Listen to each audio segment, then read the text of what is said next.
clove, anise seeds, cinnamon, and ginger. Add a big cup of water to the pot. Add all the ingredients to the pot.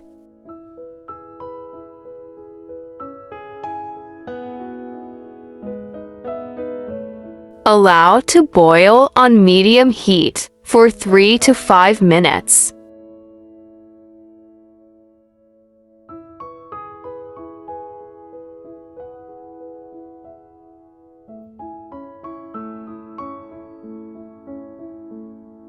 Enjoy while it's hot or warm.